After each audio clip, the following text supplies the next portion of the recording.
जय बोलो सद्गुरु कैवार नारायण ताता की जय। गजानन नमः ओम गजानन नमः ओम गजानन नमः ओम गजवदना।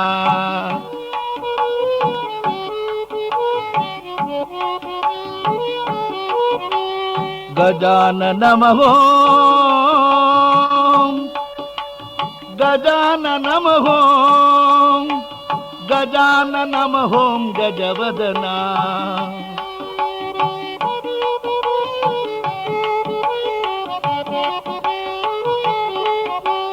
मूषक वाहन गजानन नमः ओम मोदक हस्ता गजानन नमः ओम गजानन नमः ओम गजवदना।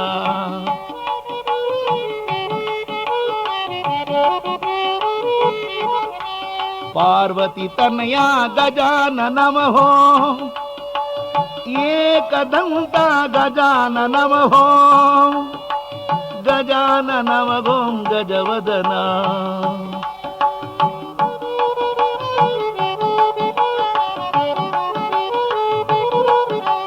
गजानन नमः ओम गजानन नमः ओम गजानन नमः ओम गजवदना।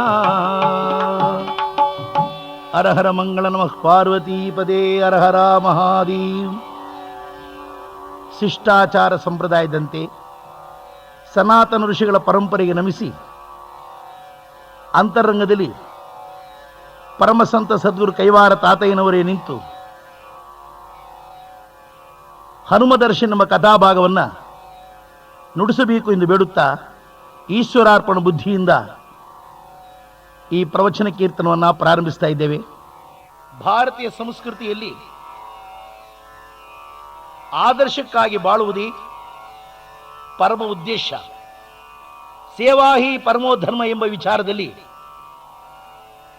ದೇಶ ಸೇವೆ, ಈಶ ಸೇವೆ, ಮಾತಾಪಿತೃ ಸೇವೆ ಬಹಳ ಮುಖ್ಯವಾಗಿರ್ತಕ್ಕಂಥದ್ದು.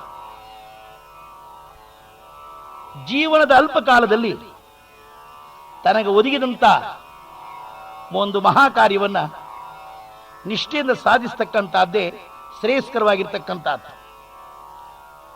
ಆ ಸಾಧನೆಯ ದರ್ಶನದಲ್ಲಿ ತನ್ನ ತಾನು ಬೇಕಾದ ಸಮರ್ಪಣೆಯನ್ನು ಮಾಡಿ ಲೋಕೋದ್ಧಾರಕ್ಕಾಗಿ ಮಾನವ ಕಲ್ಯಾಣಕ್ಕಾಗಿ ಶ್ರಮಿಸ್ತಕ್ಕಂಥವರು ಮಹಾಪುರುಷರು.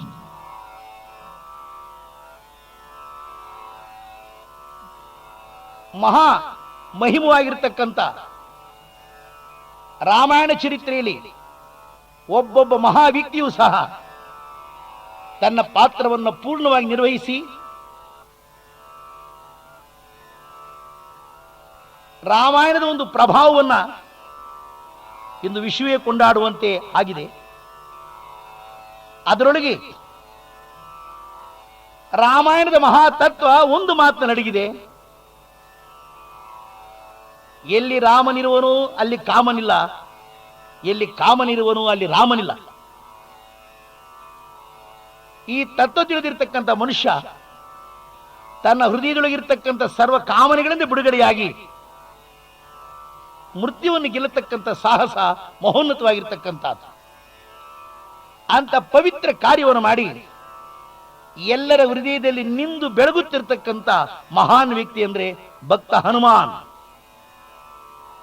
ಆಂಜನೇಯನ ಚರಿತ್ರೆ ಪವಿತ್ರವಾದ್ದು, ಪಾವನವಾದ್ದು, ಮಂಗಳವಾದ್ದು, ಶುಭವಾದ್ದು.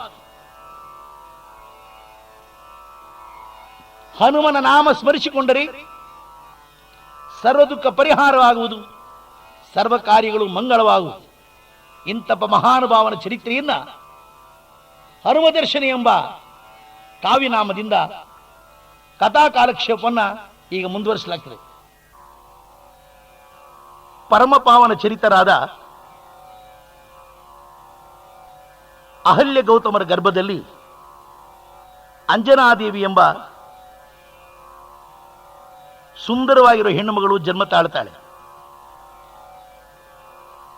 ಗುಣವತಿಯಾಗಿ, ಶೀಲವತಿಯಾಗಿ, ಸತ್ಸಂಪ್ರದಾಯದಲ್ಲಿ ಬೆಳೆಯುತ್ತಿರುವ ಈ ಹೆಣ್ಣುಮಗಳು ಸದಾ ತಪೋಸಂಪನ್ನಳಾಗಿ ಗೃಹಕೃತ್ಯಗಳಲ್ಲಿ ಸದ್ಧರ್ಮನಿಷ್ಠರಾಗಿರ್ತಾಳೆ. ಹೀಗಿರುವಾಗ ವಾನರೆಂಬ ಕೇಸರ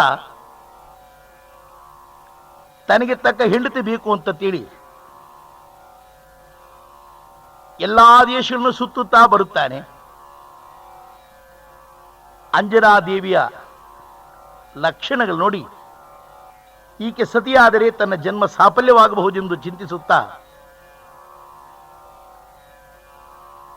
ನೇರವಾಗಿ ಬಂದು ಗೌತಮನ ಕೇಳಿ ಅಂಜನಾದೇವಿಯನ್ನ ವಿವಾಹವಾಗುತ್ತಾನೆ. ಸತಿಪತಿಗಳು ಅನ್ಯೋನ್ಯವಾಗಿರುವಾಗ ಇಬ್ಬರು ಮನಸ್ಸು ಒಂದಾಗಿರ್ತದೆ. ಸಾಮಾನ್ಯವಾಗಿ ಆದರ್ಶ ದಂಪತಿಗಳು ಮತ್ತು ಧಾರ್ಮಿಕ ಚಿಂತನೆ ಇರತಕ್ಕಂಥವರು ಕಾಮಭೋಗಿಗಳಲ್ಲ. ಹೀಗಿರುವಾಗ ಒಂದು ದಿನ ಪತಿಪಾದವನ ಪ್ರೇಮದಲ್ಲಿ ಸೇವಿಸುತ್ತಿರಲು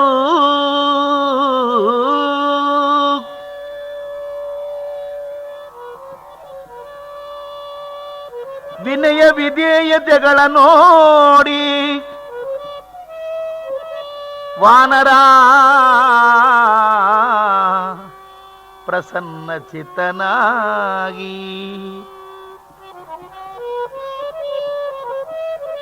ಗಂಡಸಿನ ಮನಸ್ಸನ್ನ ಒಲಿಸುವ ಉಪಾಯ ಹೆಣ್ಣು ಬಳ್ಳವಳಾದ್ದರಿಂದ ಆಕೆ ರೀತಿ ನೀತಿ ಸೌಜನ್ಯ ನೋಡಿ ತನ್ನ ಮನಸ್ಸಲ್ಲಿ ಭಾವನೆ ಬರ್ತದೆ.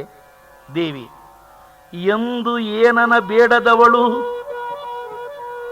ಕೋರಿಕೆ ಇಲ್ಲದವಳು, ಪತಿಯೇ ದೈವವೆಂದರಿತು ಸೇವೆ ಮಾಡುವ ಪರಮ ಪತಿವ್ರತ, ಸಾಧು ಸಜ್ಜನ ವಿಧೇಯಳು, ನಿನಗ ಸಾಧ್ಯವಾದುದಾವುದೋ. ಅದೇನದು ಬೈಕೆ ಹೇಳು ದೇವಿ ಅಂತ ಪ್ರೀತಿಯಿಂದ ನೇವರಿಸಿ ಕೇಳಿದಾಗ, ಸ್ವಾಮಿ ಮಕ್ಕಳ ಪಡೆಯದ ಹೆಣ್ಣು ಜನ್ಮ ಏಕೆ, ಸಂತಾನವಾಗದಿರೆ ಕುಲಕ್ಕೆ ಕಳಂಕ ತಂದಂತಲ್ಲವೇ.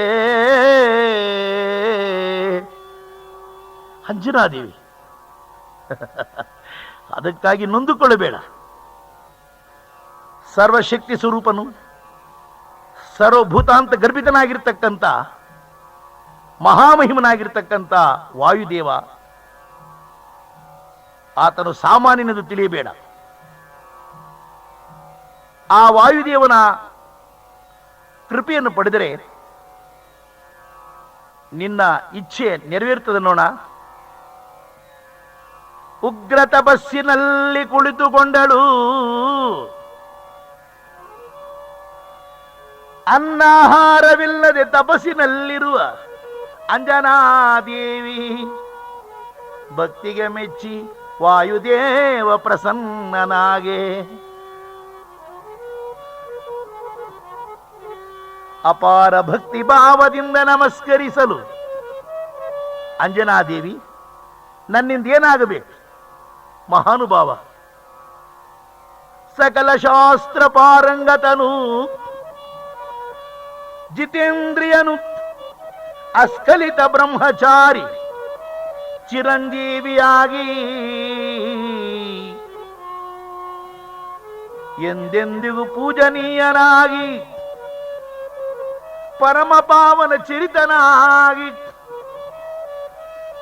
ದೈವ ಕಾರ್ಯವ ಮಾಡಿ ಲೋಕೋದ್ಧಾರ ಮಾಡುವ ಶಕ್ತಿವಂತನಾದ ಮಗನು ಬೇಕೆಂದಳು. ಆಗ ವಾಯುದೇವ ಕ್ಷಣಕಾಲ ಚಿಂತನೆ ಮಾಡ್ತಾನೆ, ತಥಾಸ್ತು ಅಂತ ಹೇಳಿ ಹೊರಟೋಗ್ತಾನೆ. ಹಾಗೆ ಬರ್ತಾ ಶಂಭೋ ಶಂಕರ ಮಹಾದೇವ, ಹರ ಹರ ಹರ ಹರ ಶಂಭೋ ಶಂಕರ ಉಮಾಪತೆ,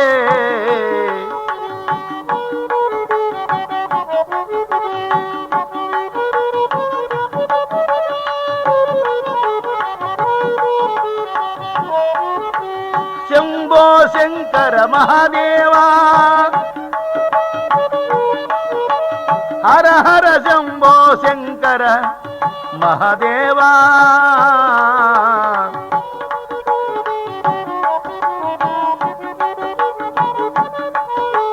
ಹರ ಹರ ಶಂಭೋ ಹರ ಹರ ಶಂಭೋ ಮಹಾದೇವ,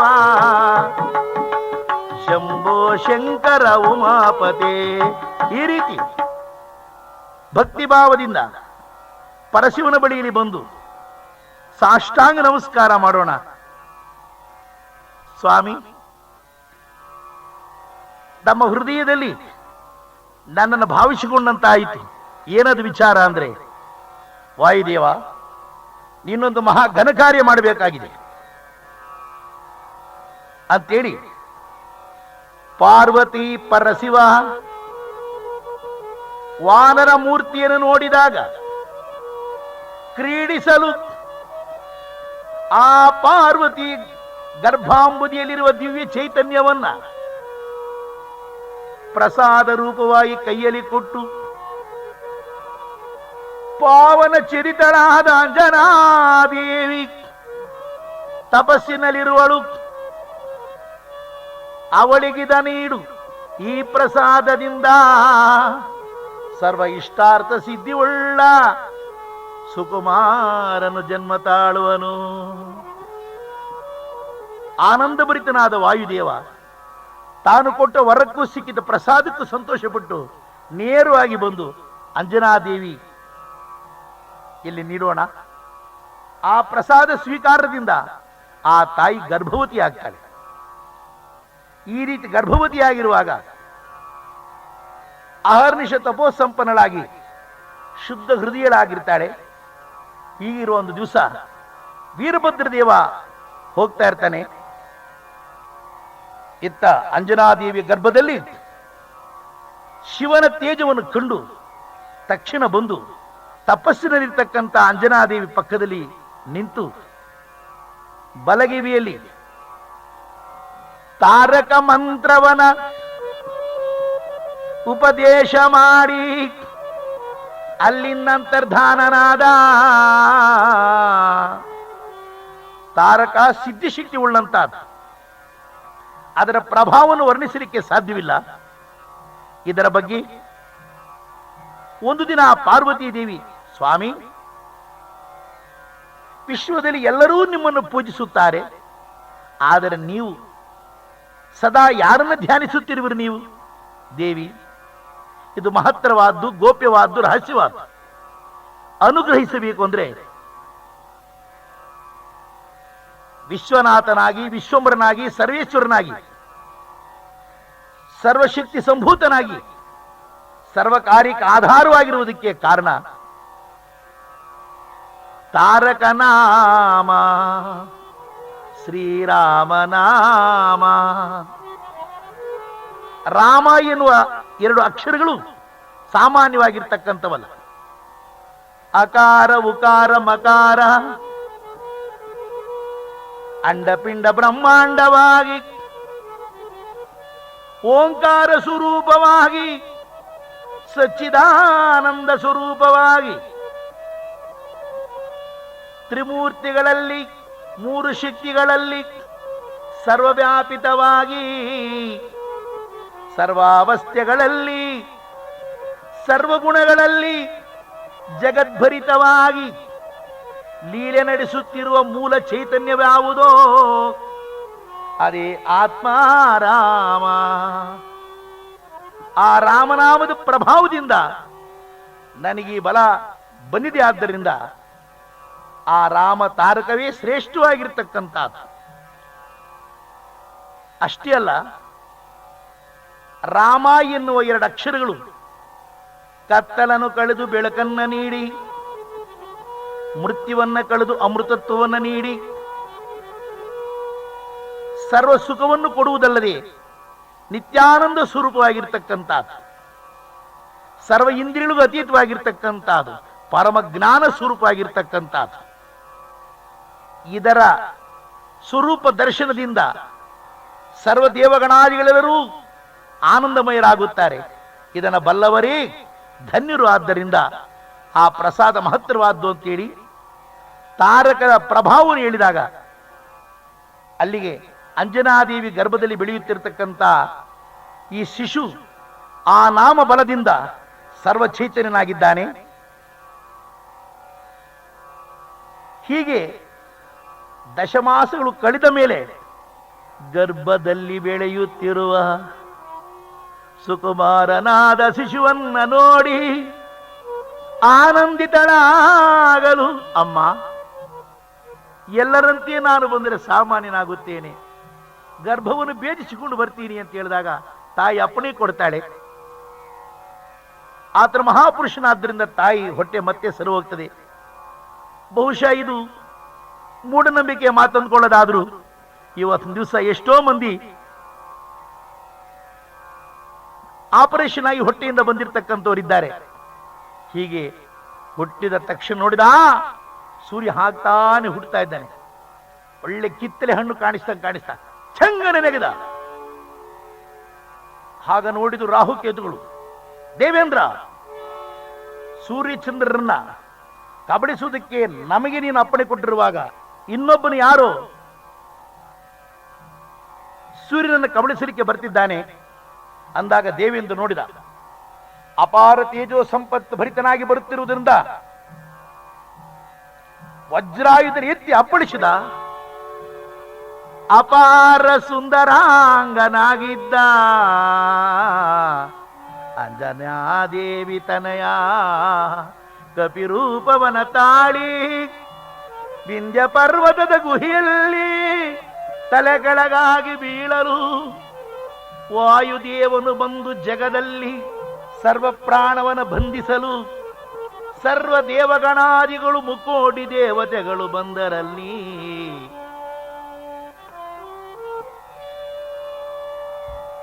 ಮೂರ್ಛಿತನಾಗಿ ಬಿದ್ದಿರುವ ಕಂದನನ ಪಾರ್ವತಿ ಎತ್ತಿಕೊಂಡಳು. ವಜ್ರದೇಹವಾಯಿತು. ಪರಮೇಶ್ವರ ಮೈದಡುವಲು ರೋಮ ರೋಮದಲ್ಲಿ ಕೋಟಿಲಿಂಗಗಳ ಶಕ್ತಿ ಬಂತು. ಸೂರ್ಯ ದೇವನು ಆತ್ಮಬೋಧಿಯನ್ನು ಮಾಡಿ ಕರ್ಣಕುಂಡಲಗಳನ್ನು ಕೊಟ್ಟ. ಇಂದು ಸರ್ವ ದೇವಗಣಾದಿಗಳು ಹರಿಸಿ ಹೋದರು.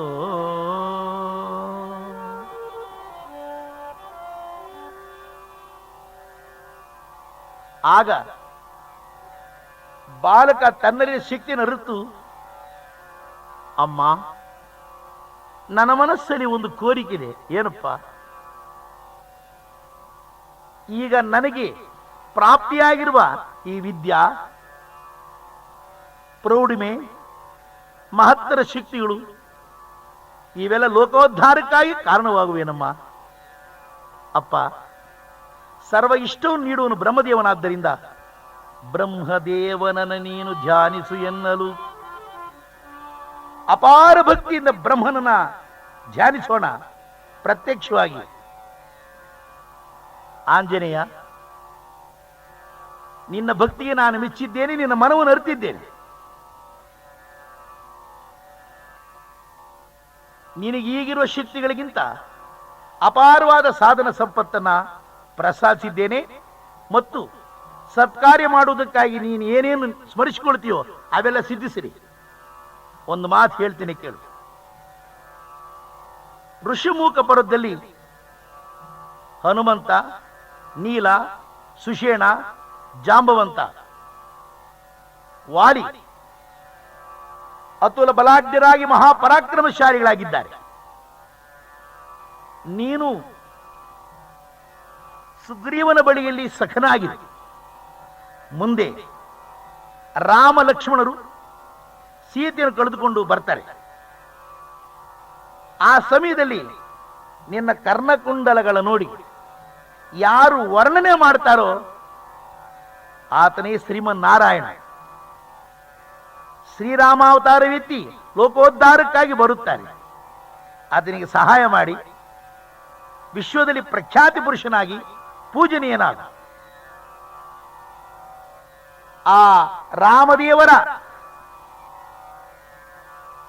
ಕೃಪೆ ಸಿಕ್ಕುವರಿಗೆ ಸಾಮಾನ್ಯ ಕಪಿಯಂತಿರು ಎಂದು ಶಾಪ ಕೊಟ್ಟ ಬ್ರಹ್ಮದೇವ. ಆಂಜನೇಯ ಶಾಂತನಾಗ. ಇದಕ್ಕೆ ಮೊದಲೇ ಹೇಳಿದ್ದೇನೆ, ಈ ಬಲವು ನಿನ್ನಲ್ಲಿ ಪ್ರಕಟಿತವಾದರೆ ಅಹಂಕಾರ ಬಂದು ಅದರಿಂದ ವಿನಾಶಕರವಾದ ಕಾರ್ಯಗಳನ್ನು ಮಾಡಬಹುದು. ಆದರೆ ಭಗವತ್ ಕೃಪಾ ಪ್ರಸಾದ ಸಿಕ್ಕಿದೊಡನೆ ಆ ಮನುಷ್ಯ ಜಗತ್ತಿನ ಉನ್ನತ ಕಾರ್ಯ ಮಾಡಬಲ್ಲ. ಆದ್ದರಿಂದ ಈ ಭವಿಷ್ಯತ್ತಿನ ಉದ್ಧಾರಕ್ಕಾಗಿ ನಾನು ಈ ಆಶೀರ್ವಾದವನ್ನು ಮಾಡಿದ್ದೇನೆ. ಬ್ರಹ್ಮದೇವನ ಅಪ್ಪಣೆಯಂತೆ ಹನುಮಂತ ಈಗ ಋಷಿಮುಖ ಪರ್ವತದಲ್ಲಿ ಸುಗ್ರೀವನ ಬಳಿಯಲ್ಲಿ ಸಾಮಾನ್ಯ ಕವಿಯಾಗಿದ್ದಾನೆ. ಇತ್ತ ಅದಿತಿಯೇ ಕೌಶಲ್ಯಯಾಗಿ ಕಶ್ಯಪನೇ ದಶರಥನಾಗಿ ಆದಿನಾರಾಯಣ ರಘುರಾಮರಾಗಿ ಶ್ರೀದೇವಿ ಸೀತಮ್ಮ ಆದಿಶೇಷನೇ ಲಕ್ಷ್ಮಣ ಭರತ ಶತ್ರುಘ್ನರೇ ಶಂಕು ಚಕ್ರಗಳು ಅಯೋಧ್ಯೆಯಲ್ಲಿ ಜನ್ಮ ತಾಳಿ ವಿಶ್ವಾಮಿತ್ರ ಮಹಾಮುನಿಯ ಜೊತೆಯೊಳಗೆ ರಾಮ ಲಕ್ಷ್ಮಣರು ಹೊರಟು ಪುಣ್ಯ ನದಿಗಳನ್ನು ದಾಟಿ ಪುಣ್ಯ ಚರಿತೆಗಳನ್ನು ಕೇಳುತ್ತಾ ಸಿದ್ಧಾಶ್ರಮದಲ್ಲಿ ನಿಂದು ಬಲ ಅತಿ ಬಲಗಳೆಂಬ ವಿದ್ಯೆಯನ್ನ ಕಲಿತು ಯಜ್ಞವನ ನಿರ್ವಿಘ್ನದಲ್ಲಿ ನಡೆಸಿ ದುಬಾಹು ತಾಟಿಕೆಯರನ ಕೊಂದು ಪರಮ ಪತಿವ್ರತೆ ಅಹಲ್ಯ ಶಾಪ ವಿಮೋಚನೆ ಮಾಡಿ ಮಿಥಿಲಾ ನಗರಕ್ಕೆ ಬಂದು ಶಿವಧನಸ್ಸನ ಮುರಿದು ಪಾವನ ಚರಿತೆಯಾದ ಜಾನಕಿಯ ಕರವ ಪಿಡಿದು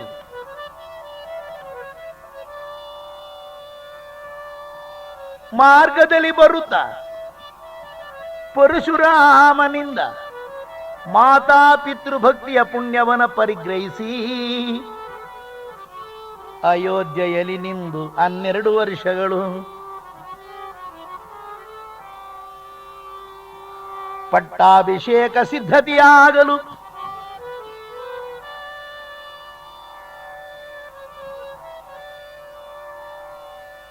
ಕೈಕಾದೇವಿಯಿಂದ ಮಂದರೆಯ ಸುರುಳಿಯಲ್ಲಿ ಸಿಕ್ಕಿ 14 ವರ್ಷ ಕಾನನಕ್ಕೆ ಹೊರಟು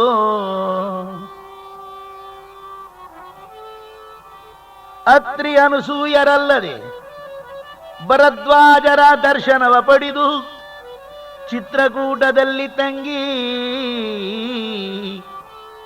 ಅನುಜನಾದ ಭರತನಿಗೆ ಪಾದುಕೆಗಳ ನೀಡಿ ಪುಣ್ಯಾಶ್ರಮಗಳ ದರ್ಶನ ಮಾಡುತ್ತಾ ಸುತೀಕ್ಷ್ಣ ಶರಭಂಗ ಮುನಿಗಳ ನೋಡುತ್ತಾ ಅಗಸ್ತ್ಯರಾಶ್ರಮದಲ್ಲಿ ಬಂದು ಶಿವಧನಸ್ಸನ ಪಡೆದು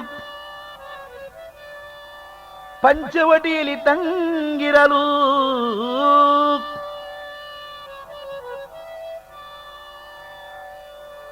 ಒಂದು ದಿನ ಶ್ರೀರಾಮಚಂದ್ರ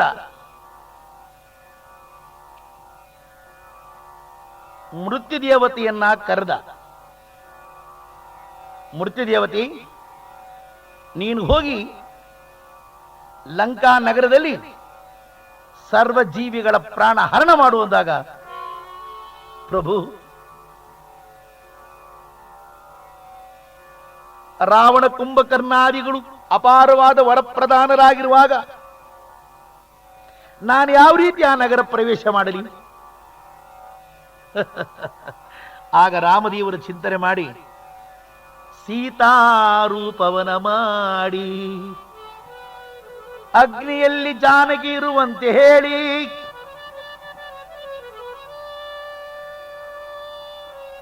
ಆ ದಿವ್ಯ ಲೀಲೆಗೆ ತನ್ನಲ್ಲಿ ತಾನು ನಗುತ್ತಾ ಬರಲು ಲಕ್ಷ್ಮಣ ಯೋಚನೆ ಮಾಡಿದ, ಇದೇನೋ ನಮ್ಮ ಅಣ್ಣ ಮಾತಾಡ್ಕೊಳ್ತಿದ್ದ, ನನಗೆ ಅರ್ಥವಾಗ್ತಿಲ್ವಲ್ಲ ಅದು.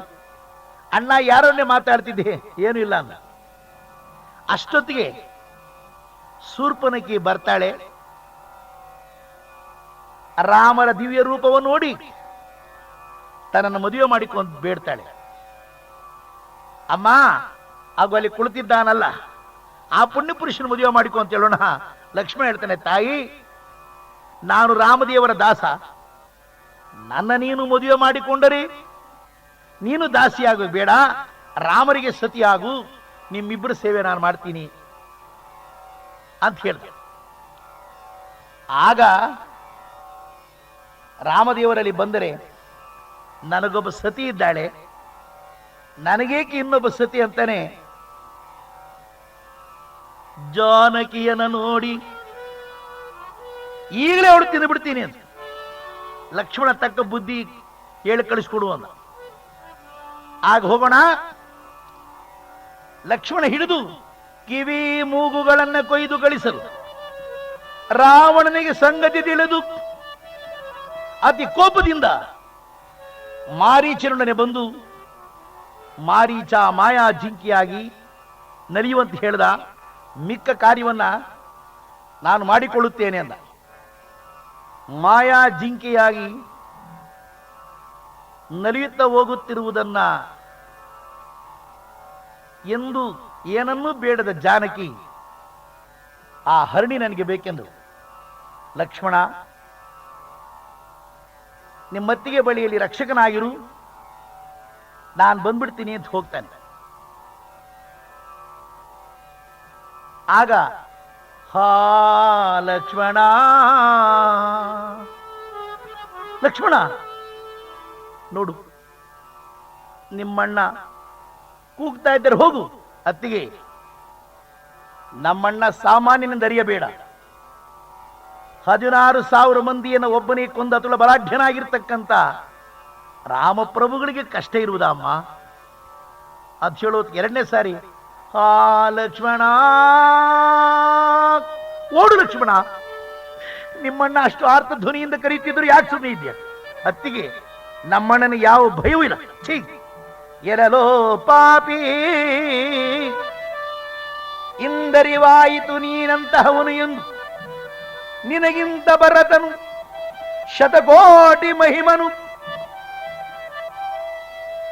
ನನ್ನ ಮೇಲೆ ಭ್ರಮೆಗೊಂಡು ಹಿಂದಾಡಿ ಬಂದಿರುವೆ ನೀನು. ನಿಮ್ಮಣ್ಣ ಒಂದು ಗತಿಯಾದರೆ ನಾನು ದಕ್ಕುವೆನೆಂದು ತಿಳಿದಿರುವೆ.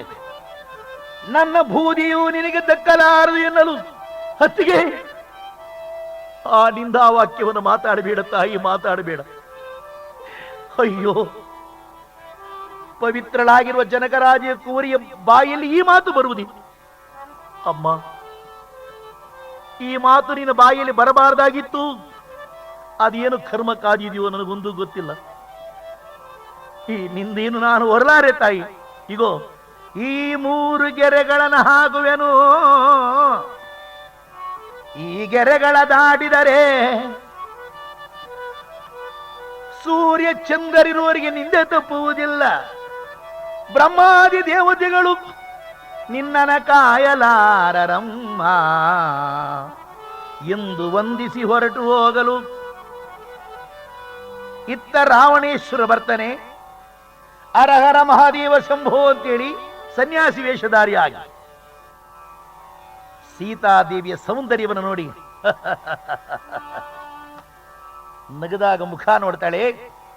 ಪೆಣ್ಣೆ ಬೆದರದಿರು. ಜಂಜ ಪ್ರಪಂಚನಾರ್ಭಟಗಳಿಂದ ಮುಕ್ಕೋಟಿ ದೇವತೆಗಳನ್ನು ಗೆದ್ದು ರಂಭೋ ಋಷಿಗಳನ್ನು ಈಡಾಡಿಸಿ ಅಷ್ಟದಿಕ್ಪದಿಗಳ ತಂದು ಮನೆ ಬಾಗಿಲಿಗೆ ಕಾವಲಿಟ್ಟು ನವಗ್ರಹಗಳ ಮೆಟ್ಟಿ ನವಕೋಟಿ ಶಿವಾಲಯಗಳನ್ನು ಕಟ್ಟಿ ಏಕಕಾಲದಲ್ಲಿ ಪೂಜೆ ಮಾಡುವ ಸಮರ್ಥನಲ್ಲದೆ ಕೈಲಾಸ ಪರ್ವತವನ್ನು ಎತ್ತಿ ಪರಶಿವನಿಂದ 50,000 ವರ್ಷ ಆಯುಬಲವನ್ನು ಪಡೆದಿರತಕ್ಕಂಥ ರಾವಣ ಬ್ರಹ್ಮನೆಂದು ನನ್ನ ಹೆಸರು. ಲಂಕೇಶ್ವರನಾದ ನನ್ನ ಮಾತನ್ನು ಕೇಳು ಪೆಣ್ಣೆ. ಸಾಮಾನ್ಯನಾದ ಮಾನವನ ಕಟ್ಟಿಕೊಂಡು ನೀನೇನು ಸುಖ ಪಡಬಲ್ಲೆ? ನನ್ನ ಪಟ್ಟ ಮಹಿಷಿ ಆದರೆ ಸರ್ವ ದೇವಗಣಾದಿಗಳು ನಿನ್ನ ಪಾದ ಸೇವೆ ಮಾಡುವರು. ಪುಣ್ಯ ಪುರುಷ ಅಯ್ಯ, ಪ್ರಾಜ್ಞನಾಗಿರುವ ಪುರುಷನು ಸತಿಯ ಬಳಿಯಲ್ಲಿ ತನ್ನನ್ನು ಹೊಗಳಿಕೊಳ್ಳುವುದು ಧರ್ಮಯುಕ್ತವಲ್ಲ. ಎನ್ನನ್ನು ಮನ್ನಿಸು ನೀನು ಅನ್ನುವತ್ತಿಗೆ ಹಿಡಿಲಿಕ್ಕೆ ಬರ್ತಾನೆ. ಗಾಬರಿಯಲ್ಲಿ ಗೆರೆ ದಾಟಿ ಹೊರಗಡೆ ಬರಲು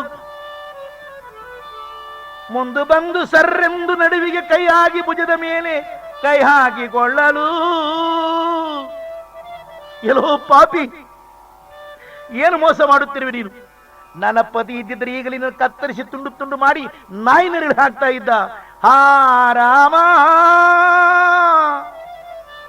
ಸ್ವಾಮಿ ಎಂದು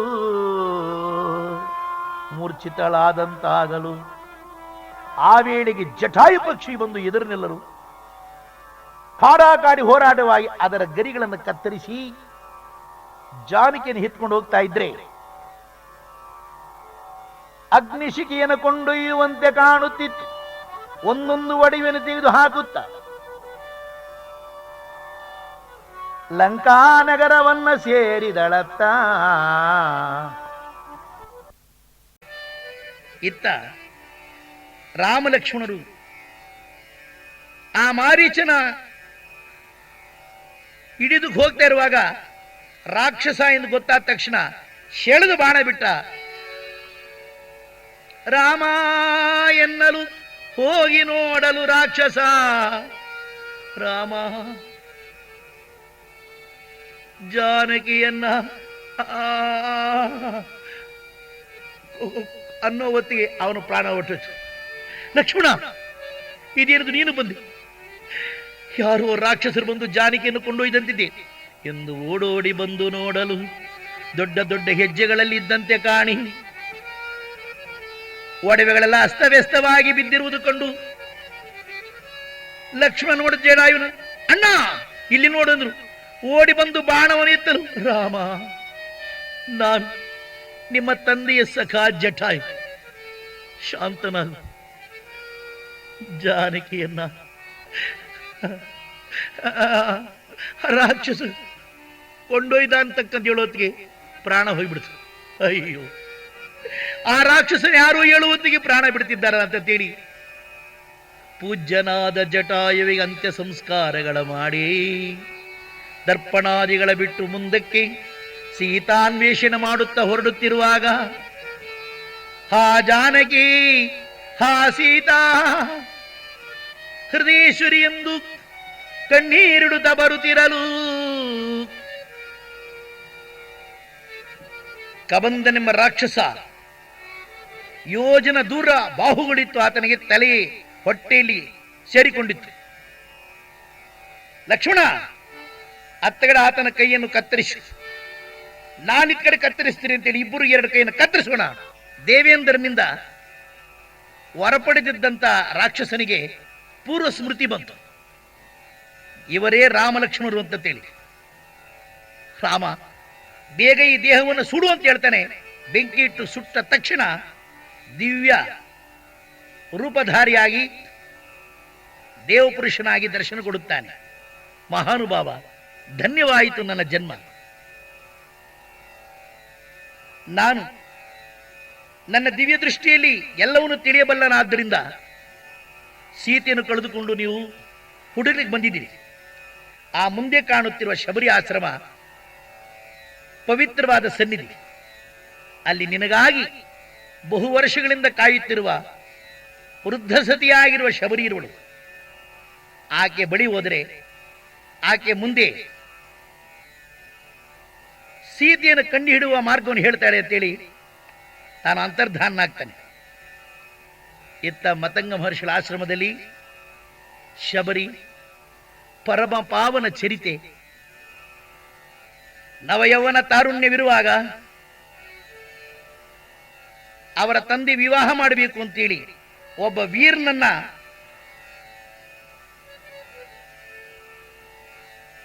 ಮಗಳಿಗೆ ತೋರಿಸುತ್ತಾನೆ. ಅಪ್ಪ, ಅವನ ಹೃದಯದಲ್ಲಿ ದಯ ಇಲ್ಲ, ಕರುಣೆ ಇಲ್ಲ. ಅಂತವನ ಕಟ್ಟಿಕೊಂಡು ಹೆಣ್ಣು ಬಾಡು ಹೇಗೆ ಸಾರ್ಥಕವಾಗುವುದಪ್ಪ? ನನಗೆ ಮದುವೆಯೇ ಬೇಡ ಮಗಳೇ. ತಂದೆಯ ಮಾತನಾಡಿಸುವುದು ಮಗಳ ಕರ್ತವ್ಯ. ತಾಯಿಲ್ಲದ ಮಗಳೆಂದು ಪ್ರೀತಿಯಿಂದ ಸಾಕಿದರೆ ನನಗೆ ಎದುರೆಳ್ತಿದ್ಯಾ? ಅಪ್ಪ, ಸಾಗಲ್ಲಪ್ಪ. ವಿನಯ ವಿಧೇಯತೆ ಸೌಜನ್ಯವಿಲ್ಲದ ಪುರುಷ ಸತಿಯನ ಸಂತೋಷ ಪಡಿಸಬಲ್ಲನೇ, ಕಾಮುಕನಾಗುವನಲ್ಲದೆ ಅಂತಪತಿಯನ ಪಡೆದು ಹೆಣ್ಣು ಜೀವ ಸಾರ್ಥಕವಾಗುವುದೇ ಮನ್ನಿಸಬೇಕೆನ್ನಲು ಇಲ್ಲ. ಆತನನ್ನೇ ಮದುವೆ ಮಾಡಿಕೊಳ್ಳಬೇಕು ಅಂತ ಹೇಳುವ ಹೊತ್ತಿಗೆ ಪಕ್ಕ ತಿರುಗಿ ನೋಡಿದ್ರು. 5,000 ಕಾಡು ಕೋಣಗಳು, 2,000 ಕಾಡು ಕುರಿಗಳು, ಮೇಕೆಗಳು, 1,000 ಜಿಂಕೆಗಳು. ಅಪ್ಪ, ಇವೆಲ್ಲ ಯಾತಕ್ಕಾಗಿ? ಮಗಳೇ, ಬಿಲ್ಲರ ರಾಜ ಅಂದ್ರೆ ಸಾಮಾನ್ಯತೆ ತಿಳಿದುಕೊಂಡಿಯಾ? ನಿನ್ನ ಮದುವೆಯಲ್ಲಿ ನನ್ನ ಬಂಧುಗಳ ಸಂತರ್ಪಣೆಗಾಗಿ. ಅಪ್ಪ, ಇದೇನಪ್ಪ, ಇಷ್ಟು ಜೀವಿಗಳ ಪ್ರಾಣವನ್ನು ಹರಣ ಮಾಡಬೇಕೇ ಅಪ್ಪ? ಅಯ್ಯೋ, ಜಗದೊಳಗೆ ದಯವುಳ್ಳ ಹೃದಯವೇ ದೇವಾಲಯ, ನಿರ್ದಯವುಳ್ಳ ಹೃದಯ ರಾಕ್ಷಸಾಲಯ. ಬಾಯರಿಯದ ಜೀವಿಗಳಿಗೆ, ಕಷ್ಟ ಜೀವಿಗಳಿಗೆ ಬಾಧಿ ಕೊಡುವುದಕ್ಕಿಂತ ಮರಣವೇ ಲೇಸು. ಒಂದನರಿಯದ ಈ ಜೀವಿಗಳನ್ನು ಕೊಂದು ರಾಕ್ಷಸರಂತೆ ಮಾಂಸ ಭಕ್ಷಿಸುವುದೇ. ಅಯ್ಯೋ, ಈ ಘೋರ ಪಾತಕರು ನಾ ನೋಡಲಾರೆ. ಅಪ್ಪ, ಅವು ಎಂದಾದ್ರೂ ನಮಗೆ ಬಾಧೆ ಕೊಟ್ಟಿದ್ವಾ, ತೊಂದರೆ ಕೊಟ್ಟಿದ್ವಾ? ಅಂತವಾಗಿ ಜೀವ ಹಿಂಸೆ ಕೊಡುವುದು ಮಹಾಪಾಪವಲ್ಲವೇ? ಅಯ್ಯೋ, ನಾನಿದ್ರೆ ಇಷ್ಟು ಜೀವಿಗಳ ಪ್ರಾಣ ಹೋಗ್ತಂತೇಳಿ ಮಧ್ಯರಾತ್ರಿಯಲ್ಲಿ ಹೇಳದೆ ತಪ್ಪಿಸಿಕೊಂಡು ಬರಲು ಮತಂಗ ಮಹರ್ಷಿಗಳ ಆಶ್ರಮದ ಬಳಿಗೆ ಬಂದಳು. ಆದರೆ ತಾನು ಶೂದ್ರ ಹೆಣ್ಣು ಮಗಳು. ಯಾವ ರೀತಿ ಆ ಮಹರ್ಷಿಯನ್ನು ಕಾಣತಕ್ಕಂತಹದ್ದು? ಅವರು ನನ್ನನ್ನು ಸೇರಿಸುತ್ತಾರ? ಅನುಮಾನದಿಂದ ದಿವಸ ಸ್ನಾನಕ್ಕೆ ಹೋಗ್ತಕ್ಕಂಥ ಮಾರ್ಗವನ್ನ ಶುದ್ಧ ಮಾಡಿ ಪುಷ್ಪಗಳನ್ನ ಚೆಲ್ತ್ಕೊಂಡಿರ್ತಾಳೆ. ಹೀಗೆ ಅನೇಕ ದಿವಸಗಳು ಕಳೆದಿದ್ದಾದ ಮೇಲೆ ಒಂದಾನೊಂದು ದಿವಸ ಮತಂಗ ಮಹರ್ಷಿಗಳು ಆ ಮಾರ್ಗದಲ್ಲಿ ಸ್ನಾನಕ್ಕೆ ಹೋಗುವಾಗ ನನ್ನ ಶಿಷ್ಯರಲ್ಲಿ ಎಂತ ಒಳ್ಳೆ ಪೂಜ್ಯ ಭಾವ ಬಂದು ನನಗೆಂತ ಸೇವೆ ಮಾಡ್ತಾ ಇದ್ದಾರೆ, ಬಹಳ ಸಂತೋಷ ಅಂತ ವಿಚಾರಿಸಿದ್ರೆ ನಾನಲ್ಲ ಅಂತಾರೆ. ಮತ್ತೆ ಹಾಗಾದ್ರೆ ಯಾರು ಈ ಸೇವೆ ಮಾಡೋರು? ವಿಚಾರ ಮಾಡ್ತಾ ಒಂದಿನ ಸಿಕ್ಕಿ ಬೀಳ್ತಾಳೆ. ಅಮ್ಮ, ಓಡ್ಬೇಡ, ಬಾಯಿಲಿ. ನೀನಾರು, ನಿನ್ನ ನಾಮವೇನು, ಸ್ಥಳವಾವುದು ಎನ್ನಲು, ಗಡಗಡನೆ ನಡುಗುತ್ತಾ ದೂರ ನಿಂತಿರಲು. ಬಾ ತಾಯಿ, ಯಾಕೆ ಭಯಪಡ್ತಿದ್ಯಾ? ಹತ್ತಿರಕ್ಕೆ ಬಾ ಎಂದು ತಲೆ ಮೇಲೆ ಕೈಯಿಟ್ಟು ನೇವರಿಸಲು ಗಳಗಳನೆ ಕಣ್ಣೀರು ಬಂದು ಮುನಿಗಳ ಪಾದದ ಮೇಲೆ ಮಸ್ತಕವನಿಟ್ಟು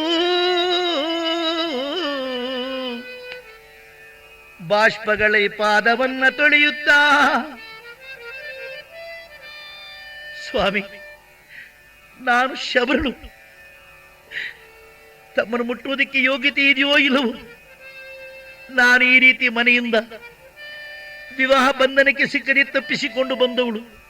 6 ತಿಂಗಳಿಂದ ಇಲ್ಲಿ ನಾನು ತಮ್ಮ ಸೇವೆಯನ್ನು ಮಾಡಿಕೊಂಡಿದ್ದೀನಿ. ಭಲೆ ಮಗಳೇ, ಶುದ್ಧ ಹೃದಯವುಳ್ಳ ನೀನು, ಪ್ರೇಮ ಜೀವಿ ನೀನು.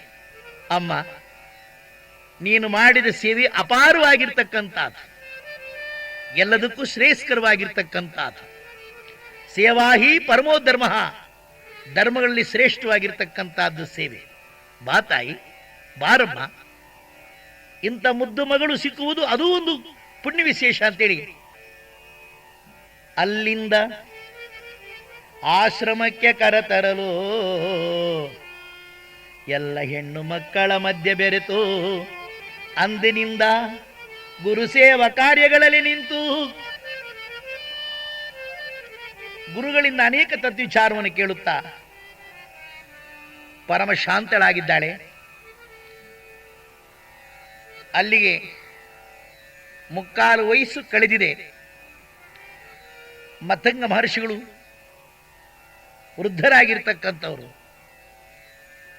ಏನೋ ದೊಡ್ಡ ಶಕ್ತಿ ಬಂದು ಬಿದ್ದಂಗಾಯ್ತು. ನೋಡಿದರೆ ಒಂದು ಹೆಣ, ಅದು ಇದೇನಿದು? ಯಾರು ಈ ಹೆಣವನ್ನ ಇಲ್ಲಿ ಬಿಸಾಡಿದರೋ ಅವರು ಈ ಪರ್ವತದಲ್ಲಿ ಬಂದರೆ ಅವರ tere ಸಹಸ್ರ ಹೋರಾಗಲಿ ಎಂದು ಶಾಪ ಕೊಟ್ಟ ಮುನೀಂದ್ರ. ದುಂದುಬಿ ಎಂಬ ರಾಕ್ಷಸನ ಹೆಣ ಅದು. ವಾಲಿ ಸುಗ್ರೀವರಿಬ್ಬರು ಅವನು ಕೊಲ್ಲಲಿಕ್ಕೆ ಹೋಗಿ ಒಂದು ಗುಹೆ ಒಳಕ್ಕೆ ಇಬ್ಬರು ಹೋದ್ರೆ ವಾಲಿ 1 ತಿಂಗಳು ಯುದ್ಧ ಮಾಡ್ತಿದ್ದಾನೆ. ಅಷ್ಟರಲ್ಲಿ ಹೊರಗಡೆ ಬರ್ದಿದ್ದರಿಂದ ಸುಗ್ರೀವ ಏನ್ ತಿಳ್ಕೊಂಡ, ಏನಾಗಿದೋ ಅನ್ನುವ ರಕ್ತ ಕಾಣಿಸ್ತು. ಓಹೋ, ಎಲ್ಲೋ ನಮ್ಮ ಅಣ್ಣ ಸತ್ತಿದ್ದಾನೆ ಅಂತ ತೇಡಿ ಕಿಷ್ಕಿಂಧ ನಗರಕ್ಕೆ ಬಂದು ಪಟ್ಟಾಭಿಷೇಕ ಸಿದ್ಧತೆಗಳನ್ನು ಮಾಡಿ ಕಾರ್ಯಕ್ರಮ ನಡೆಯುತ್ತಿರುವಾಗ ಈ ದುಂದುಬಿಯನ್ನು ಕೊಂದು ಆ ಹೆಣ ಬಿಸಾಡಿದ ವಾಲಿ. ಅಲ್ಲಿಂದ ಬಂದು ಸುಗ್ರೀವನು ನೋಡಿ, ಎಲ್ಲೋ ವಂಚಕ, ನಾನು ಗುಹೆಯಲ್ಲಿ ಯುದ್ಧ ಮಾಡುತ್ತಿದ್ದರೆ ನೀನು ಸತ್ಯನೆಂದು ತಿಳಿದು ಈ ರೀತಿಯಾಗಿ ಸಿಂಹಾಸನದ ಮೇಲೆ ಕುಳಿತು ರಾಜ್ಯವನ್ನು ವಶಪಡಿಸಿಕೊಳ್ಳುತ್ತಿರುವೆ ಎಂದು ಅಪಾರವಾದ ಕಾಡಾಕಾಡ ಯುದ್ಧವಾಗಿ ಅಲ್ಲಿಂದ ಓಡಿಸಿದ. ಪ್ರಾಣ ತೆಗಿಬೇಕು ಅಂತ ನಿಶ್ಚಯ ಮಾಡಿಕೊಂಡಿದ್ದಾದರೆ ಮತ್ತಂಗ ಮಹರ್ಷಿಗಳ ಶಾಪದಿಂದ ಋಷಮುಖದ ಪರ್ವತದ ಕಡೆ ವಾಲಿ ಬರುವಂತಿಲ್ಲ. ಹೀಗಿರುವಾಗ ಒಂದು ದಿವಸ ತಪೋಸಂಪನ್ನರಾಗಿರ್ತಕ್ಕಂಥ ಮತಂಗ ಮಹರ್ಷಿಗಳು ತಮ್ಮ ಕೊನೆಯ ದಿನಗಳನ್ನು ಸ್ಮರಿಸಿಕೊಂಡಾಗ ದಿವ್ಯ ದೃಷ್ಟಿಯಲ್ಲಿ ನೋಡಿದರು. ಈ ಮಾರ್ಗದಲ್ಲಿ ರಾಮ ಲಕ್ಷ್ಮಣರು ಬರುವರು, ಸೀತಾನ್ವೇಷಣ ಮಾಡುತ್ತಾ. ಅಯ್ಯೋ, ಆ ಮಹಾನುಭಾವರ ಸೇವೆ ಮಾಡುವ ಯೋಗ ನನಗಿಲ್ಲವಲ್ಲ. ಆಯಸ್ಸು ಸ್ವಲ್ಪ ಕಾಲ ಇದೆ. ಆದ್ದರಿಂದ ಶಬರಿಯನ್ನು ಕರೆದು, ತಾಯಿ, ನೀನು ಮಹಾಪುಣ್ಯ ಮಾಡಿದವಳು, ನಿನ್ನ ಗುರುಭಕ್ತಿ ಸಾರ್ಥಕವಾದ. ಈ ಮಾರ್ಗದಲ್ಲಿ ರಾಮ ಲಕ್ಷ್ಮಣರಿಬ್ಬರು ಜಾನಕಿಯನ್ನು ಕಳೆದುಕೊಂಡು ಬರ್ತಾರೆ. ಆಗ ಅವರಿಗೆ ಆತಿಥ್ಯವನ ನೀಡಿ ಪ್ರೇಮದಲ್ಲಿ ಸೇವೆ ಮಾಡು. ಅವರ ಸನ್ನಿಧಿಯಲ್ಲಿ ನಿನಗೆ ಜೀವನ್ಮುಕ್ತಿಯಾಗುವುದು, ಶಾಶ್ವತ ಕೀರ್ತಿ ಪಡೆಯುವೆ ನೀನು ಎಂದು ಇಹವನ್ನು ತ್ಯಾಗ ಮಾಡಿದ ಮುನೀಂದ್ರ. ಅಂದಿನಿಂದ 125 ವರ್ಷಗಳ ವಯಸ್ಸು ಕಳೀತಾ ಬರ್ತಾ ಇದೆ. ರಾಮ ಬರುವನೇನೋ, ಶ್ರೀರಾಮ ಬರುವನೇನೋ, ಎನ್ನ ಉದ್ಧರಿಸೋನೇನೋ ರಾಮ ರಾಮ ರಾಮ.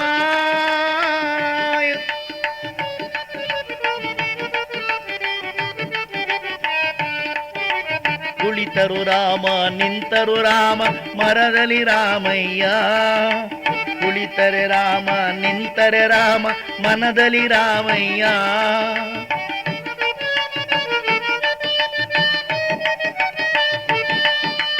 ಮಹಾತಪಸ್ವಿನಿಯಾಗಿ ರಾಮರ ಜನದಲ್ಲಿ ರಾಮ ರಾಮ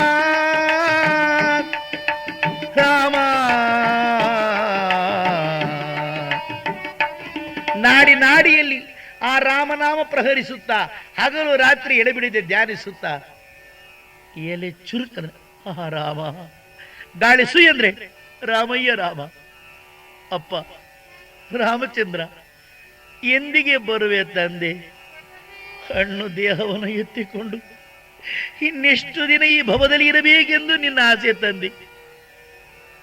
ಈ ಕಣ್ಣುಗಳು ನಿನ್ನ ಕಾಣಬೇಕೆಂದರೆ ಮಂಜಾಗುತ್ತಿರುವವಲ್ಲ.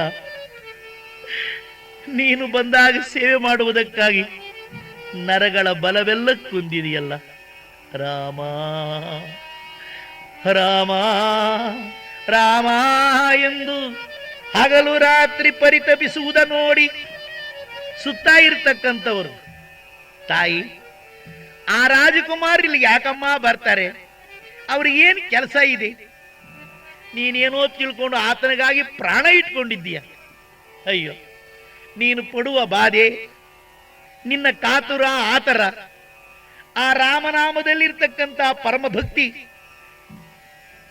ರಾಮ ಸ್ವರೂಪವೇ ನೀನಾಗಿರುವುದನ್ನು ನೋಡಿ ನಮಗೆ ಆಹಾ, ನಿನ್ನಂತ ಪರಮ ಭಕ್ತಳ ಮಧ್ಯೆ ಇರುವುದು ನಾವೆಷ್ಟು ಪುಣ್ಯ ಮಾಡಿದ್ದೇವೋ ಅಂತೇಳಿ ಸುತ್ತಮುತ್ತು ಇದ್ದಂತ ಮನೆಯವರೆಲ್ಲ ಬಂದು ಆಗಾಗ ಸಮಾಧಾನ ಮಾಡುತ್ತಿದ್ದರು. ನನ್ನ ರಾಮ ಬರುವನು, ಕರುಣಮೂರ್ತಿ ಬರುವನು, ಎನ್ನಯ್ಯ ಬರುವನು, ಎನ್ನ ಉದ್ಧಾರಕ ಬರುವನು ಎಂದು ಈ ರೀತಿ ದಿನ ಕಳೆಯುತ್ತಿರುವಾಗ ರಾಮ ಲಕ್ಷ್ಮಣರಿಬ್ಬರೂ ಅಲ್ಲಿಗೆ ಬರ್ತಾರೆ. ಶರಣಸತಿಯಾದ ಶಬರಿ ಆಶ್ರಮಕ್ಕೆ ರಾಮ ಲಕ್ಷ್ಮಣರು ಬಂದೊಡನೆ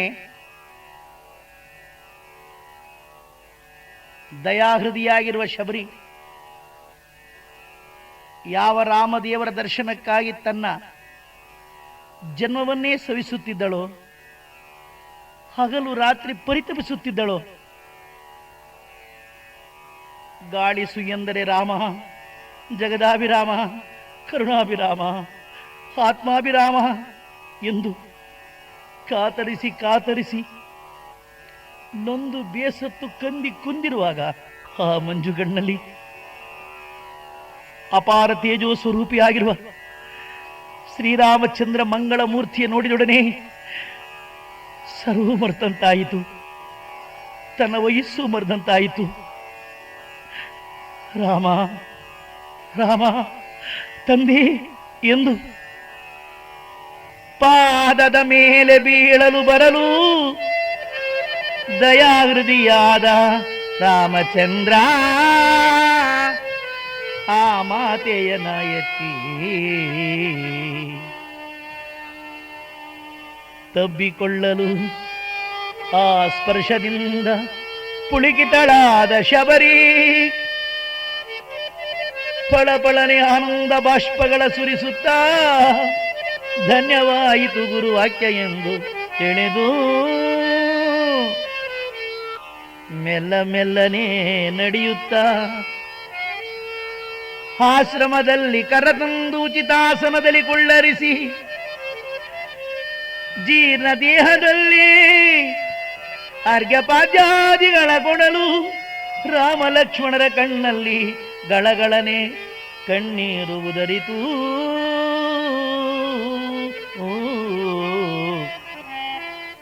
ಏಸು ದಿನಗಳಿಂದ ನಿನಗಾಗಿ ಕಾಯ್ದಿದ್ದೆ ತಂದೆ ರಾಮಚಂದ್ರ, ಇಂದಿಗೆ ಧನ್ಯವಾಯಿತು, ನನ್ನ ಗುರುವಾಕ್ಯ ಸಾರ್ಥಕವಾಯಿತು ಅಂತ ಹೇಳಿ ಏನ್ ಕೊಡುವುದು ಇವರಿಗೆ?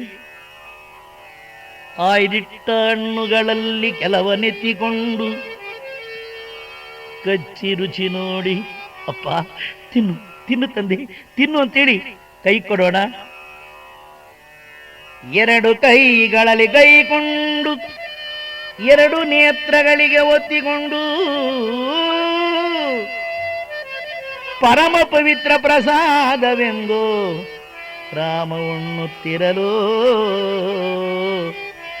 ಲಕ್ಷ್ಮಣ ನೋಡಿದ. ಇದೇನಿದೆ, ಆಕೆ ಕಚ್ಚಿಕೊಟ್ರೆ ಹಣ್ಣನ್ನ ಇಷ್ಟು ಪ್ರೀತಿಯಿಂದ ರಾಮ ತಿಂತಿದ್ದಾನಲ್ಲ ಅಂತ ಹೇಳಿ ಅದು ಎಂಜಿಲು ಅಂತ ಭಾವಿಸಿಕೊಳ್ಳುವ ಹೊತ್ತಿಗೆ ಲಕ್ಷ್ಮಣ ಕೊಳ್ಳಪ್ಪ ಈ ಹಣ್ಣನ್ನು ತೀರ್ಕೊಂಡು ಕೈ ಕೊಡೋಣ. ಕೈ ತೀರ್ಕೊಂಡ. ಸಂಶಯ ಬಂತು, ಎಂಜಲು ಯಾವ ರೀತಿ ತಿನ್ನುವುದು ಅಂತೇಳಿ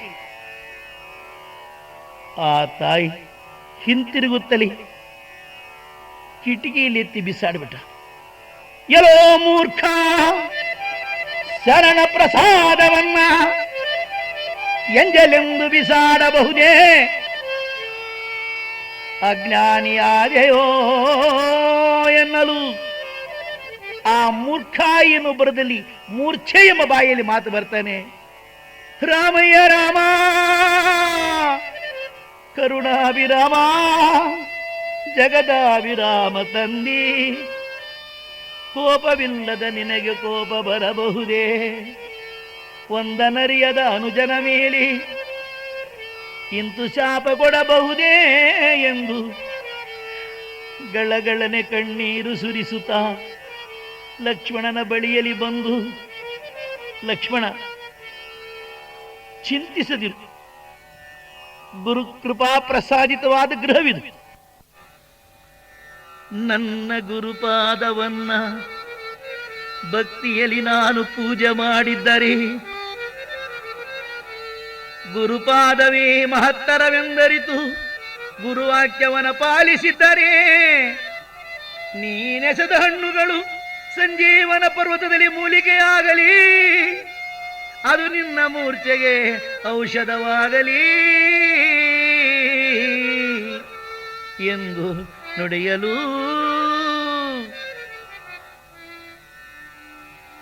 ಸಾಕ್ಷಾತ್ ಶ್ರೀಮನ್ನಾರಾಯಣ ಕೊಟ್ಟ ಶಾಪ. ಆ ಶಾಪವನ್ನು ಪರಿಹಾರ ಮಾಡಬೇಕಾದ್ರೆ ಗುರುಪುತ್ರಿಯಾಗಿರ್ತಕ್ಕಂಥ ಶಬರಿಯ ಮಹತ್ವ ಎಂತಹದಿರಬೇಕು, ಗುರುಪುತ್ರರ ಮಹತ್ವ ಎಂತಹದಿರಬೇಕು, ಇನ್ನು ಗುರುವಿನ ಕರುಣೆ ಎಂತಹದಿರಬೇಕು. ಹರ ಮುನಿದರೆ ಗುರು ಕಾಯುವ, ಗುರು ಮುನಿದರೆ ಕಾಯುವರು ಯಾರು? ಆ ಗುರುವಾಕ್ಯ ಪ್ರಭಾವವನ್ನು ತೋರಿದಂತ ಶಬರಿ ಮಹಾಸತಿ ರಾಮಚಂದ್ರ ಅಂತ ಹೇಳಿ ಪಕ್ಕದಲ್ಲಿ ಒಂದು ಗಂಟಿತ್ತು ಕೈಗೆತ್ತಿ ಕೊಟ್ಟಳು.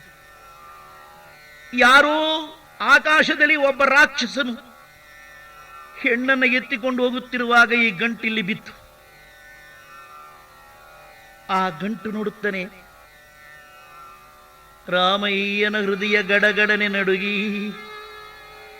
ಜಾನಕಿಯ ಒಡವೆ ಎಂದರ್ಥವಾದೊಡನೆ, ಜಾನಕಿ ವೈದೇಹಿ ಏನಾದೆಯೋ ಎಂದು ಕಣ್ಣೀರಿಡುತ್ತಾ ಭವಣೆಯಾಗಲು ರಘುರಾಮಚಂದ್ರ ಸೀತಾ ಸಾಮಾನ್ಯ ಎಂದು ತಿಳಿಯಬೇಡ, ಮಹಾಸತಿ ಪರಮ ಪತಿವ್ರತೆ. ರಾಮಚಂದ್ರ ಜಾನಕಿ ಖಂಡಿತವಾಗಿಯೂ ನಿಮಗೆ ಸಿಕ್ಕುವಳು. ಆಗೋ ನೋಡಲ್ಲಿ ಕಾಂಬುದು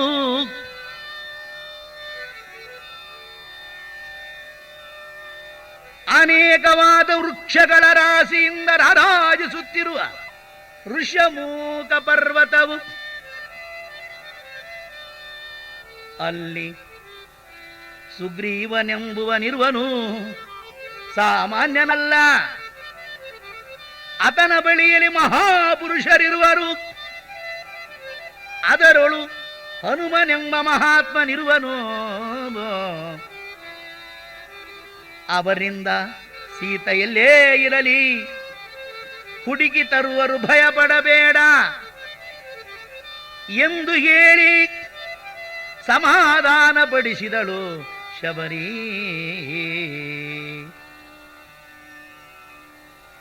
ರಾಮಚಂದ್ರ ನಿನಗೆ ಶುಭವಾಗಲಿ ತಂದೆ ಅಂತೇಳಿ ರಾಮ ಧ್ಯಾನ ಮಾಡುತ್ತಾ ರಾಮ ಎಂದು ಪಾದಗಳ ಮೇಲೆ ಶಿರ ಇಟ್ಟವಳು ರಾಮರಲ್ಲಿ ತನ್ನ ಪ್ರಾಣವನ ಐಕ್ಯ ಮಾಡಿದಳು.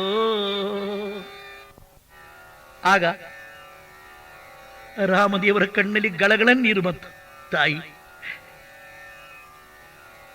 ಗುರುಪುತ್ರಿ ಆದ ನೀನು ನಮಗೆಂತ ಸಂದೇಶ ಕೊಟ್ಟು ಕೊನೆಗೆ ಒಂದು ಮಹಾ ಸೇವಾ ಭಾಗ್ಯವನ್ನು ಒದಗಿಸಿಕೊಟ್ಟೆ ತಾಯಿ ಎಂದು ತನ್ನ ಕೈಯಲ್ಲಿ ತಾನೇ ಅಂತ್ಯಕ್ರಿಯೆಗಳ ಮುಗಿಸಿ ದರ್ಪಣಾದಿಗಳ ನೀಡಿ ಸ್ನಾನಾದಿ ಸತ್ಕರ್ಮಗಳ ಮುಗಿಸಿ ರಾಮ ಲಕ್ಷ್ಮಣರು ಋಷ್ಯಮೂಕ ಪರ್ವತದ ಕಡೆ ಸಾಗಿದರು.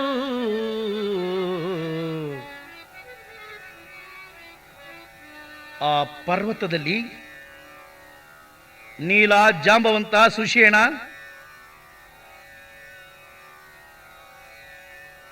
ಸುಗ್ರೀವರಿದ್ದರು.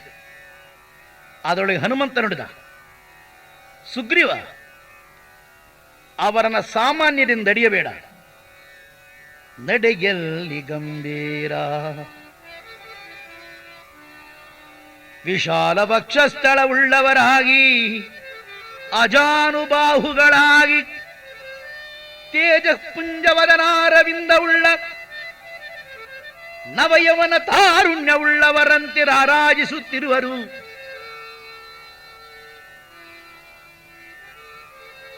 ಅವರ ನಡಿಗೆಯ ಗಂಭೀರತೆ ನೋಡಿದರೆ ಪರ್ವತಗಳ ಧೂಳು ಮಾಡುವ ಶಕ್ತಿ ಇದೆ. ಆದ್ದರಿಂದ ನಿಮ್ಮಣ್ಣನಾದ ವಾಲಿಯೇ ಕಳಿಸಿರಬೇಕು, ಯಾರೋ ಮಹಾಬಲಾಢ್ಯರಿರಬೇಕು. ಆದ್ದರಿಂದ ನಾನು ಇಲ್ಲಿ ಕುಳಿತು ಅವರನ್ನು ಪರೀಕ್ಷೆ ಮಾಡುತ್ತೇನೆ. ಅವರು ನಮಗೆ ಹಿತಬಂಧುಗಳು ಎಂದು ತಿಳಿದರೆ ನಿನ್ನ ಬಳಿಯಲ್ಲಿ ಕರೆತರುತ್ತೇನೆ. ಶತ್ರುಗಳಿಂದ ತಿಳಿದ ತಕ್ಷಣ ನಿಮಗೆ ಸೂಚನೆ ಕೊಡುತ್ತೇನೆ. ನೀವೆಲ್ಲ ಅತ್ತಗಡೆಯಿರಿ ಅಂತ ಕಳಿಸಿ ಬ್ರಾಹ್ಮಣ ವೇಷವನ್ನು ಧರಿಸಿ ಸೌಮ್ಯ ರೂಪಿಯಾಗಿ ಕೊಡುತ್ತಿದ್ದಾನೆ. ಮಂಗಳ ಸ್ವರೂಪಿಗಳಾಗಿರುವ ರಾಮ ಲಕ್ಷ್ಮಣರಿಬ್ಬರು ಮಾರ್ಗದಲ್ಲಿ ಮುಂದುವರಿಯುತ್ತಾ ಬರುತ್ತಾ ಹನುಮಂತ ಕುಳಿತಿದ್ದ ಸ್ಥಳದಲ್ಲಿ ನಿಂದು ಲಕ್ಷ್ಮಣ ಕೇಳ್ತಾನೆ, ತಾವು ಯಾರು? ಅಪ್ಪ, ಸುಗ್ರೀವ ಸಖನು ನಾನು, ಸತಿವಿಯೋಗದಲ್ಲಿ ವ್ಯಥಿತನಾಗಿರುವನು. ತಾವು ಅಯೋಧ್ಯಪತಿ ದಶರಥ ಮಹಾರಾಜನ ಮಕ್ಕಳು. ನಾವು ಪಿತೃವಾಕ್ಯ ಪರಿಪಾಲನೆ ಮಾಡಲಿಕ್ಕೆ ಕಾನನಕ್ಕೆ ಬಂದೆವು. ಸತಿವಿಯೋಗವಾಗಿ ಅನ್ವೇಷಣೆ ಮಾಡುತ್ತಾ ಬರುತ್ತಿದ್ದೇವೆ ಅನ್ನುವತ್ತಿಗೆ ಹನುಮಂತ ಪಕ್ಕದಲ್ಲಿ ನಿಂತಿದ್ದ ಶ್ರೀರಾಮಚಂದ್ರ ಪ್ರಭುಗಳ ಪಾದವನ್ನು ಮೊದಲು ನೋಡಿದ. ಹಾಗೆಯೇ ನೇತ್ರವನ್ನ ಮೇಲೆ ತಿರುಗಿಸುತ್ತ ಮಂಗಳಧಾಮನಾಗಿರುವ ದಿವ್ಯ ದೇಹವನ್ನು ನೋಡುತ್ತಾ ಮುಖವನ್ನು ನೋಡಿದ ತಕ್ಷಣ ಕ್ಷಣಕಾಲ ದಿವ್ಯ ರೂಪವನ್ನ ಹೃದಯದಲ್ಲಿ ಧರಿಸಿಕೊಳ್ಳುವ ವೇಳೆಗೆ ತನಗರಿವಿಲ್ಲದಂತೆಯೇ ಕಪಿಯ ರೂಪವನ್ನು ತಾಳಿಬಿಟ್ಟ. ಇದ ನೋಡಿದ ಲಕ್ಷ್ಮಣ, ಅಣ್ಣ, ಇತನು ಮಾಯಾವಿ ರಾಕ್ಷಸನೇ ಇರಬೇಕು, ಅಪ್ಪಣೆಗುಡು ಈಗಲೇ ಇವನ ತಲೆಯನ್ನು ಚಂಡಾಡುವೆನು ಎಂದ. ಶಾಂತಿ ಲಕ್ಷ್ಮಣ, ಕೋಪ ಸಲ್ಲದು. ಹತ ನೋಡು ಕಳಂಕಮಿಲ್ಲದ ನೇತ್ರಗಳು, ತಾರಕ ತೇಜವಿರುವುದು,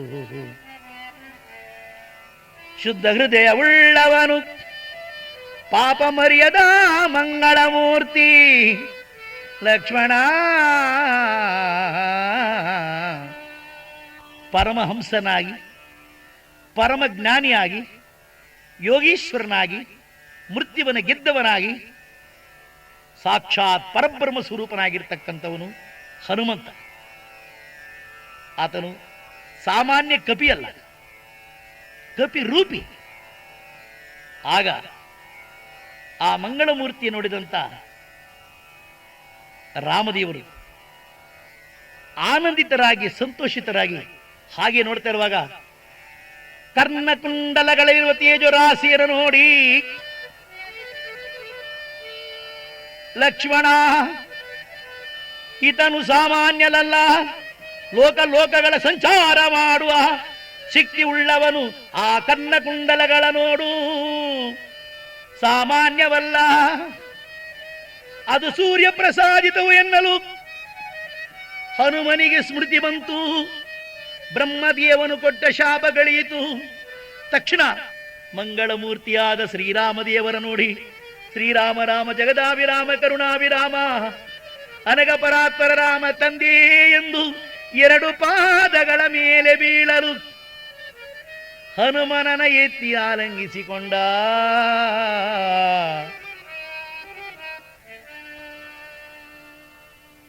ರಾಮಾಂಜನೇಯರ ಆಲಿಂಗನ ಪಾವನವಾಯಿತು, ಪುಣ್ಯಚರಿತವಾಯಿತು. ಆನಂದವೋ ನಮ ಹರಿಗೆ, ಆನಂದವೋ ನಮ ಸಿರಿಗೆ, ಆನಂದವೋ ನಮ ವರದ ಪುರಂದರ ವಿಠಲನಿಗೆ.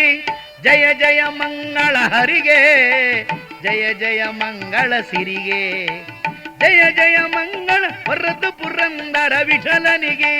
ಶುಭಮಿತಿ ಶೋಭನ ಹರಿಗೆ, ಶುಭಮಿತಿ ಶೋಭನ ಸಿರಿಗೆ, ಶುಭಮಿತಿ ಶೋಭನ ವರದ ಪುರಂದರ ವಿಠಲನಿಗೆ. ಬ್ರಹ್ಮಾನಂದವು ಹರಿಗೆ, ಬ್ರಹ್ಮಾನಂದವು ಸಿರಿಗೆ, ಬ್ರಹ್ಮಾನಂದವು ವರದ ಪುರಂದರ ವಿಠಲನಿಗೆ. ಪುಂಡರೀಕ ವರದ ಗೋವಿಂದೋ, ಆಂಜನೇಯ ವರದ ಗೋವಿಂದೋ.